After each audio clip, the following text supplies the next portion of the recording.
Thank you very much for allowing me to be here with you today. Thank you, Pastor Howard Brown, for allowing me to be here as well.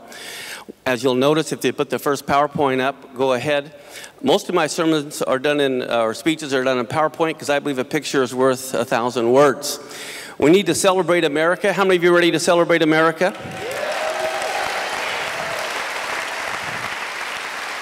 One of the things, how we're going to celebrate America that was mentioned in the flyer that I got was we need to invite God back in. Who's willing to do that? How is this done? I tell you how. Something has to be done first, and that is we have to accept His invitation back to Him. I want you to think about that. Let me ask you this. Will you accept His invitation according to His schedule, or must He accept your invitation on your schedule? Think about the consequences of that. They also talked on the flyer about how we need to instill a biblical fear into a generation that no longer fears God. Do you believe that? Well, then we need to instill a biblical fear into the church that does not fear God.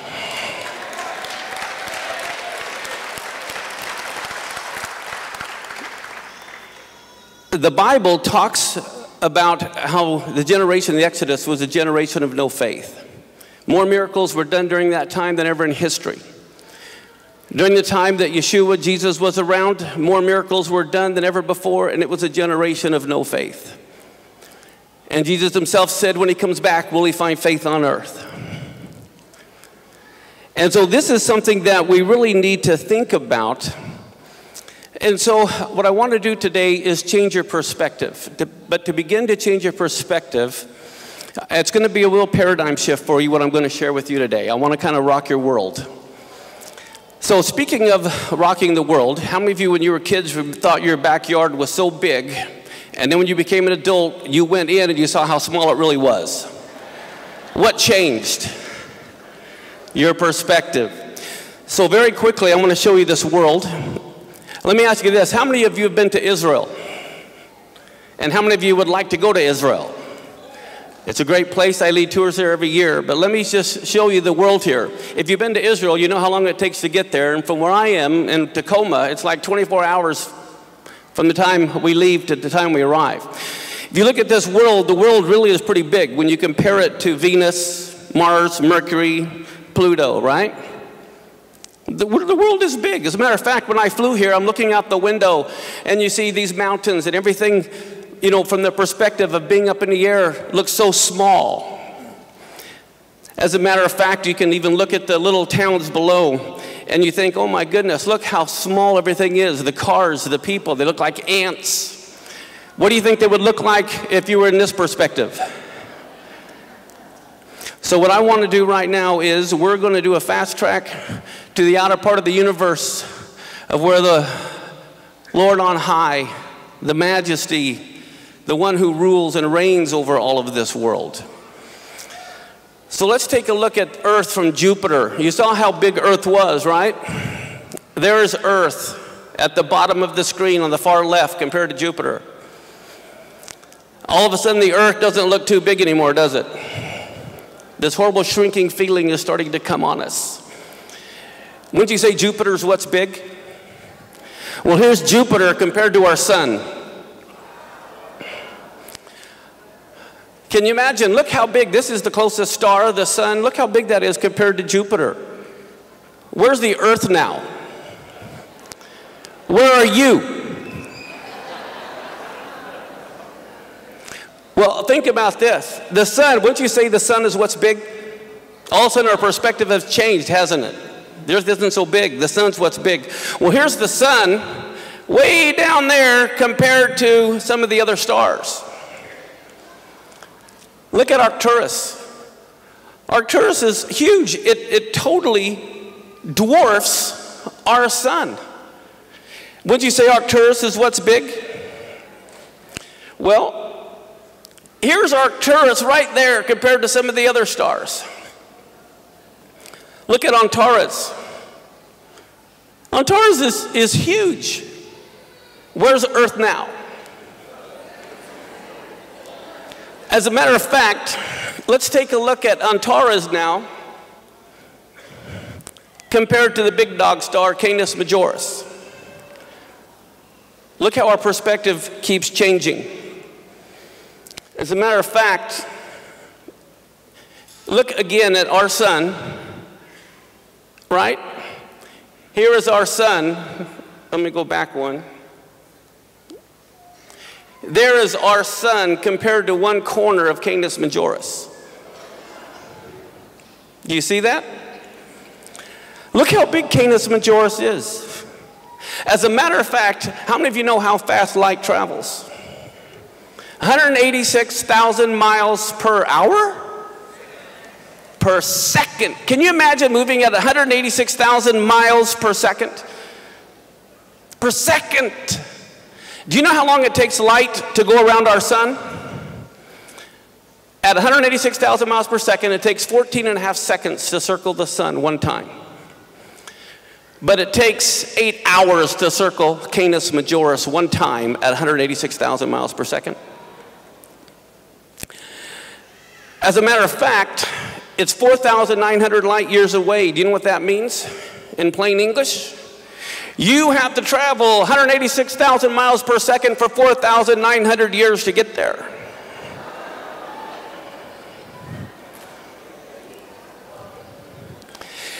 Do you now have an idea of how big Canis Majoris is and how far away Canis Majoris is?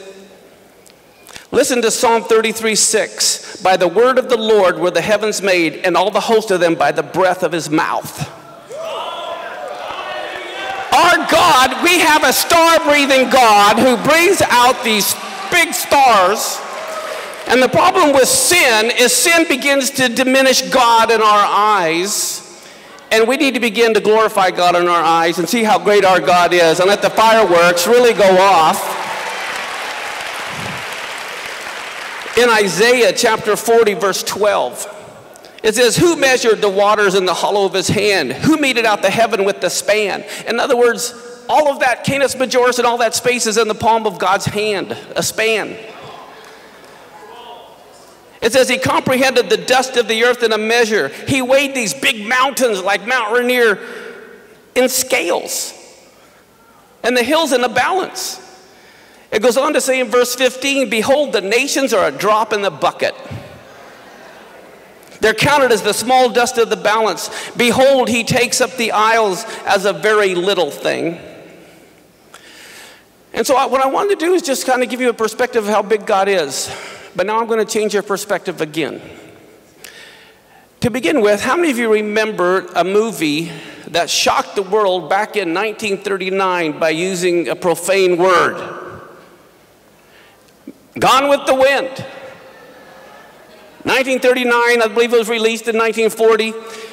How many of you have read the historical reviews of this, how this shocked the world? The secular world was shocked that they would use the word damn in this movie. It shocked the secular world.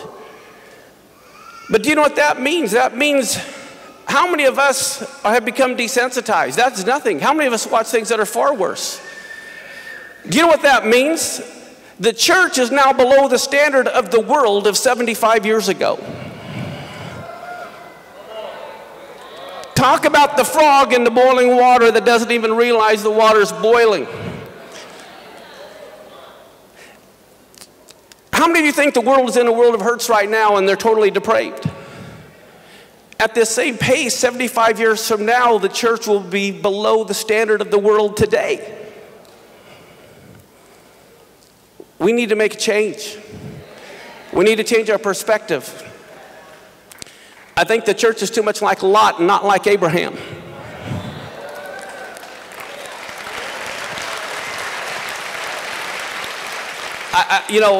Lot didn't even know where judgment was coming. God told Abraham, Abraham was interceding. He was praying. The destruction of Sodom and Gomorrah came not because it was so wicked, but because there couldn't find 10 righteous people there. In Hebrew, the word Lot, the first letter of the Lamed represents a shepherd's staff or authority. The next letter in Hebrew is the vav, which represents a nail that connects things. The last letter is the tet in Hebrew, which represents the serpent. So Lot represents the one who was sitting in the gate that gives his authority over to the serpent. Sodom and Gomorrah doesn't mind that Lot is sitting in the gate as a judge as long as he doesn't make any judgments. But the minute he begins to judge, they say, who made you a judge and a ruler over us? Let me ask you something. Most of people here, I can almost guarantee you don't know, unless those people that have been following what I've been teaching for a while. We don't study our Bibles. We just read over them. Do you know I can show you a verse in your Bible where the Apostle John was kicked out of the church? All the Jews were kicked out of the church? And any Gentile who allowed the Jews in were kicked out. Is there anyone here that can show me where that is in your Bible? Let me ask you this. Let me go here. If I told you my name was Paco, I'm probably from South America. If I told you my name was Igor, I'm probably from Russia somewhere. If I told you my name was Diotrephes, where am I from? Greece. We'll get a load of this. In the third epistle of John, John writes to the church. This is like verse 9 through the end. He says, I wrote to the church, but Diotrephes does not receive us. Remember, Jesus says, don't be like the Gentiles who want to lord over the flock, control and manipulate them. Don't be a pastor that fleeces the flock instead of feeding the flock. And so here, Diotrephes, he says, does not receive us, and not even being content with that, he doesn't receive the other brethren, the other Jews. And then it says that not only that, he kicks out all the Gentiles who would. And so one of the biggest problems that we have in the church today is what is called replacement theology. So take a look at this next picture. I'll go here. Replacement theology basically has turned Yeshua or Jesus from this into this. This is what replacement theology does. Here he is holding Greek text. Oftentimes people ask me, how come the Jews don't recognize him? It's because we're not presenting a Jewish Jesus. We're presenting a Greek Jesus far from his culture. As a matter of fact, look at this. This is supposed to be Passover, the Feast of Unleavened Bread, and the artist put a big loaf of bread in his hand. What do you think he was thinking? I can tell you what he was thinking.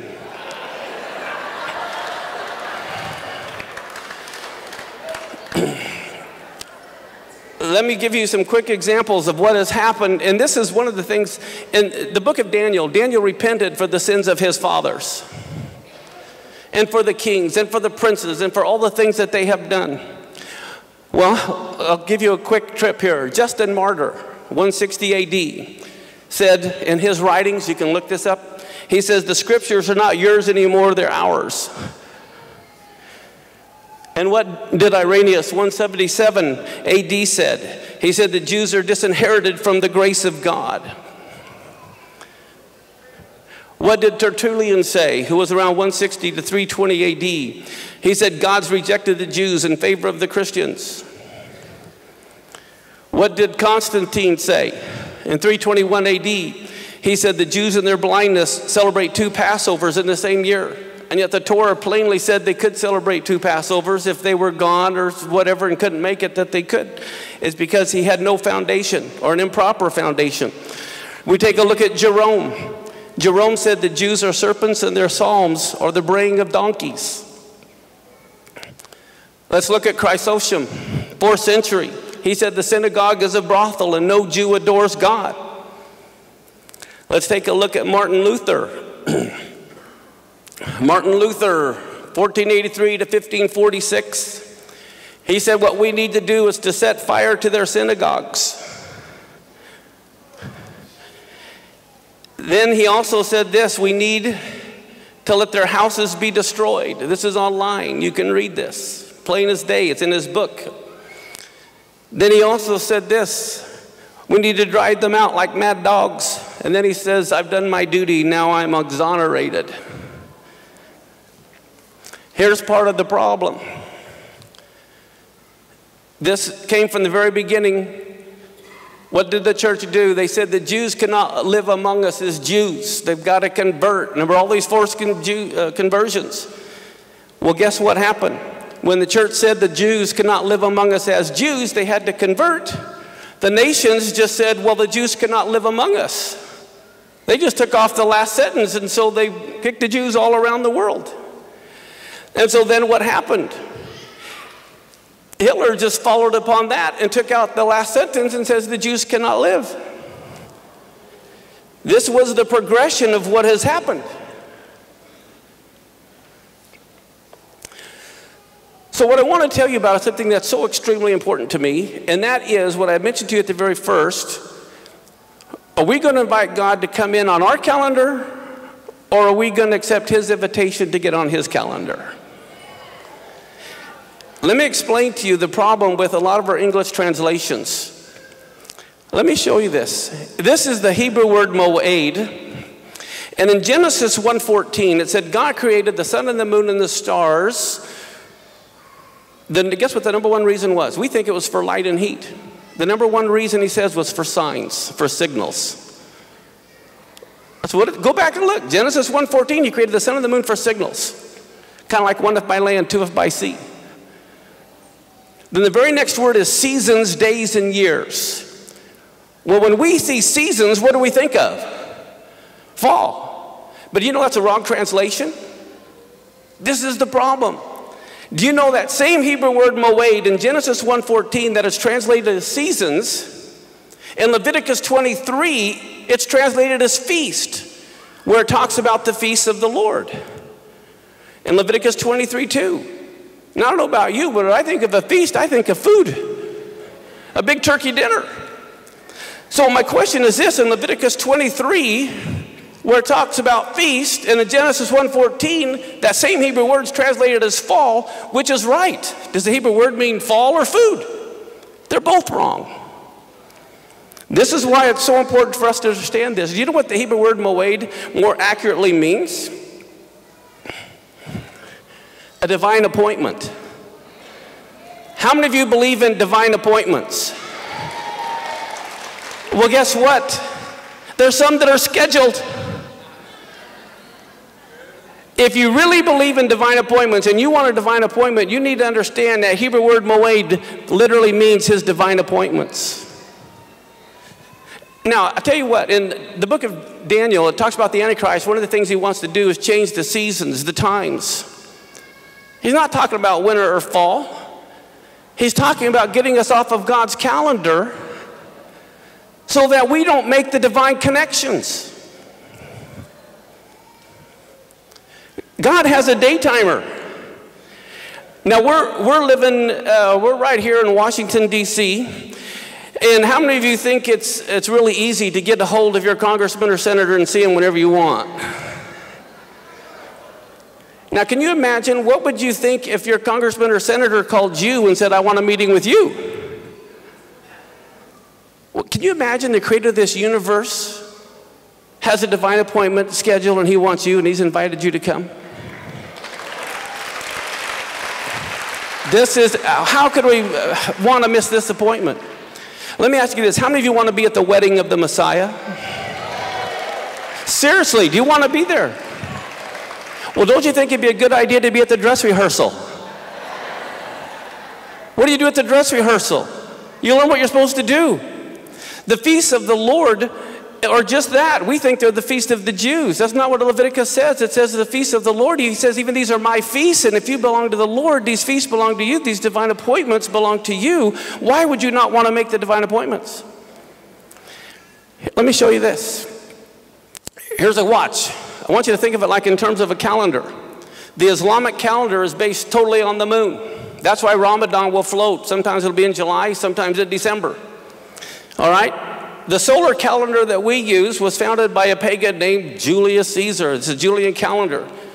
Pope Gregory made some modifications. It became the Gregorian calendar. It's based totally on the sun. Okay? But in Genesis 1:14, God said, let them, both the sun and the moon, determine the appointed times. And so only the biblical calendar, we need to be on the one that God uses so we make the right divine appointments. Now let me explain something. How many of you believe the Lord is the same yesterday, today, and forever? Now, do you believe that here, or do you really believe that here? How many of you really believe he's the same yesterday, today, and forever? Okay, I'm going to rock your world here. Are you ready? If you really believe that, if he died on Passover, he didn't die in December or February, he died on Passover.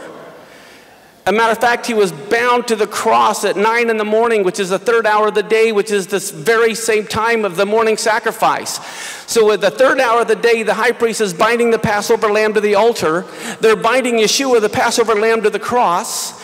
And they are singing a song that, just as the previous speaker had said, Jesus was slain from the foundation of the world. Do you know what that means? The Father didn't go, oh no, my son died, I got to go to plan B. This was planned out from the very beginning. Do you know he had David write the songs that were going to be sung at his son's funeral before he even died? So at 9 in the morning, they're binding the Passover lamb to the altar, they're binding Yeshua to the cross, and they're singing Psalms 118, part of the Hallel. There's 2 million people in Jerusalem singing, bind the sacrifice with cords, even to the horns of the altar. At the very moment they're binding the Passover lamb, and they're binding the Passover lamb. He not only died to the very day, he died to the very hour. He died at 3 in the afternoon, the time of the evening sacrifice. So if he fulfilled Passover on Passover, if he was buried on unleavened bread, if he rose on the Feast of First Fruits, and do you know, if you remember, most Christians I talk to don't even know that Pentecost didn't begin in Acts.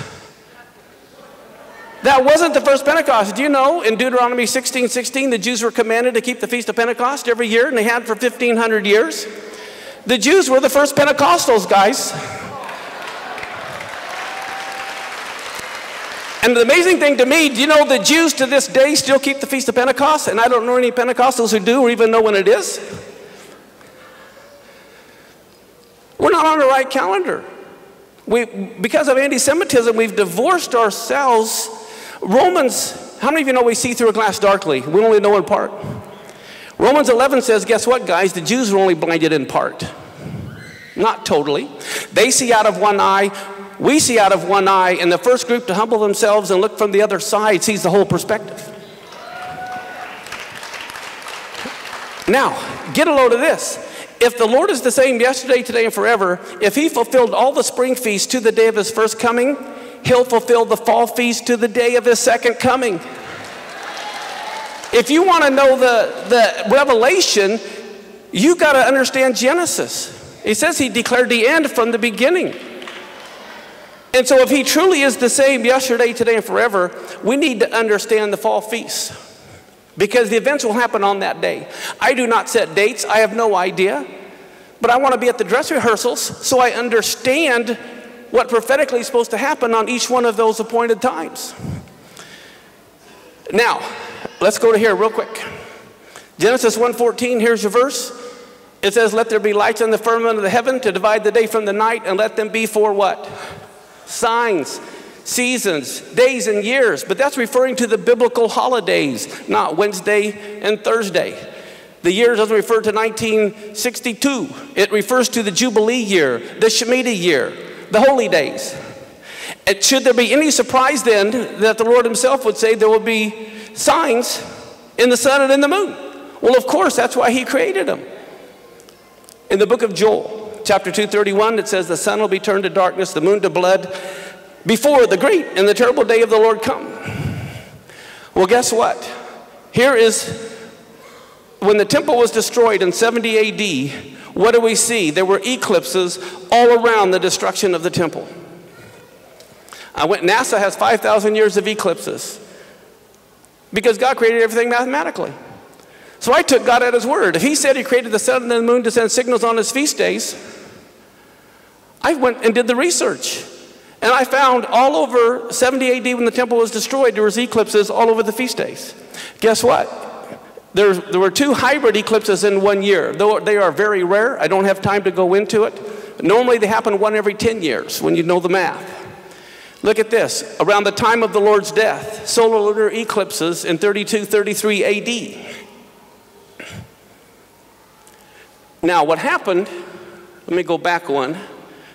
Okay. When I saw this, I went to NASA's website and I noticed there were 4 total lunar eclipses, which is considered a blood moon when it turns totally red, that were happening in 2014 and 2015. And when I found they also fell on Passover and Sukkot, or Passover and Tabernacles, both years, I thought, wow, God is trying to send a signal to us. That's what it says in Genesis. They're happening on his feast days. And so I'm thinking, wow, what are the odds of having 4 total lunar eclipses in a row? And then on top of that, what are the odds of happening on the feast days, his appointed times? Well, here's what we have. Both solar and lunar eclipses, starting just this last Passover, over the next year and a half, you only average 1 total lunar eclipse every year and a half. Mathematically, that's what it is mathematically. Right now, we're facing 4 total lunar eclipses within a year and a half, not 1. And they're falling on the feast days. And so the question is, well, how often does that happen? The last time we had 4 blood moons in a row on Passover and Tabernacles was 1967 and 68 when Israel captured Jerusalem. The time before that was right after they became a nation in 1948. It happened in 1949 and 1950. And so now I'm thinking, oh my goodness, what does this mean?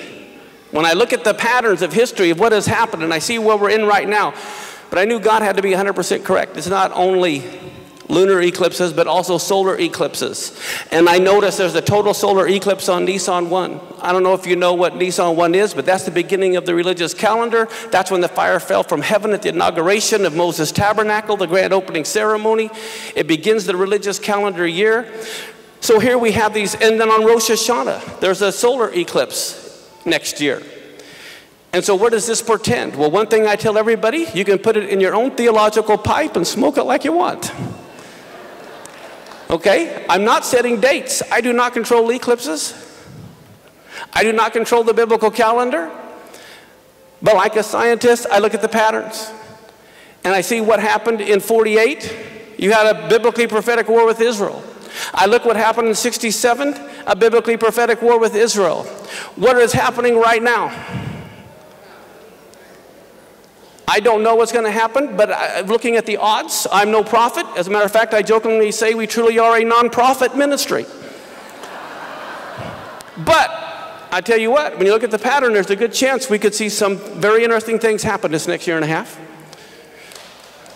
So we need to be watching and praying. That's what my message is to you. The church needs to wake up and get to work.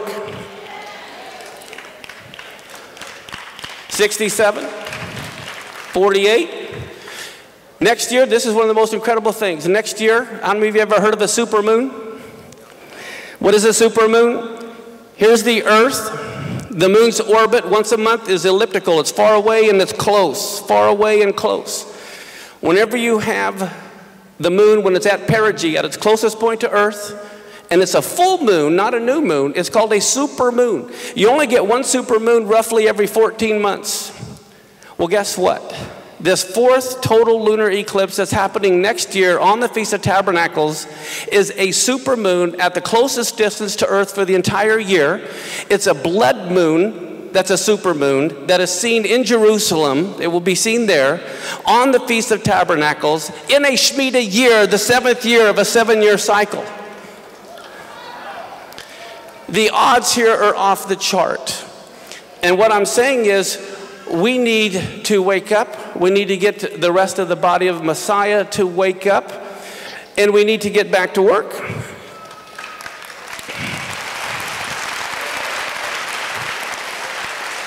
So with my 60 seconds left, Rosh Hashanah, in case you didn't know, 2001 was the Shemitah year.